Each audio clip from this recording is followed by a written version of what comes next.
বাংলাদেশের মানুষ এখন আওয়ামী লীগকে এবং বঙ্গবন্ধু কন্যা শেখ হাসিনাকে গভীরভাবে স্মরণ করছে।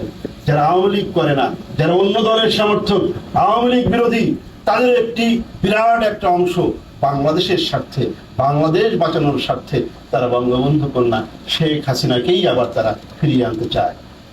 কারণ বাংলাদেশের যে অবস্থা, মানুষের পেটে ভাত নেই, কৃষকের নাই, শ্রমিকের চাকরি নাই, হাজার হাজার শিল্প কারখানা বন্ধ হয়ে গেছে, ব্যবসায়ীরা ঋণ খেলাপি।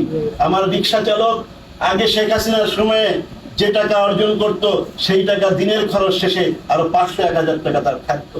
আজকে সে তার যে এই রিক্সার যে দিতে হয়, মানে যে মহাজনকে যে টাকা দিতে হয়, সেই টাকাই তার ওঠে না। উবার চালক, পাঠাও চালক, সবার অবস্থা খারাপ। ছেলে মেয়েদের লেখাপড়া শেখাতে পারছে না, অনেকে তার পরিবারকে গ্রামে পাঠিয়ে দিয়েছে, বাড়ি ভাড়া দিতে পারছে না। কিন্তু শেখ হাসিনার আমলে তারা অনেক সুখে ছিল। একটা প্রায় 20 কোটি লোকের একটি দেশকে তিনি স্বয়ংসম্পূর্ণ করেছিলেন খাদ্যে, অন্নে, বস্ত্রে, এবং দেশকে একটি অর্থনৈতিক কর্মকাণ্ডের প্রাণ চঞ্চলে তিনি সৃষ্টি করেছিলেন। সেই অবস্থা থেকে মানুষের, বিশেষ করে মধ্যম আয়ের মানুষ, নিম্ন আয়ের মানুষ, তাদের জীবন জীবিকা চরমভাবে বিপন্ন হয়েছে।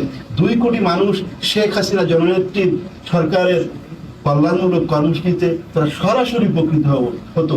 সেই কল্যাণমূলক কর্মসূচিগুলো ইউনুস বন্ধ করেছে, এই সরকারও চালু করে নাই।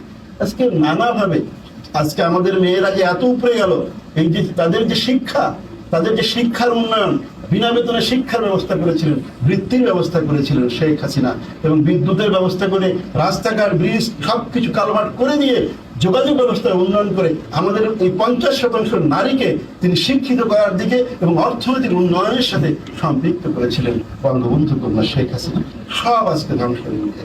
এই ধ্বংস থেকে বাঁচার জন্যই মানুষ শুধু আওয়ামী লীগের সমর্থক নয়, যারা মুক্তিযুদ্ধে বিশ্বাস করে, মহান মুক্তিযুদ্ধে বিশ্বাস করে, 71-এ বিশ্বাস করে, জয় বাংলায় বিশ্বাস করে, যারা এবং এমনকি যারা আওয়ামী লীগ বিরোধী, তাদের অধিকাংশ মানুষ এখন শেখ হাসিনা এবং আওয়ামী লীগকে ফিরিয়ে আনতে চায়, এবং তারা অবিলম্বে অচিরেই শেখ হাসিনাকে, কোটি কোটি মানুষ সারা বাংলাদেশে, ঢাকা, চট্টগ্রাম, সিলেট সহ, নোয়াখালী সহ সারা বাংলাদেশে তারা রাজপথে সংগ্রাম করে শেখ হাসিনাকে আবার ফিরিয়ে আনবে, আওয়ামী লীগকে ফিরিয়ে আনবে, এবং তারা গণতান্ত্রিক মুক্তিযুদ্ধের চেতনার উন্নয়নের সরকারকে তারা পুনঃপ্রতিষ্ঠা করবে।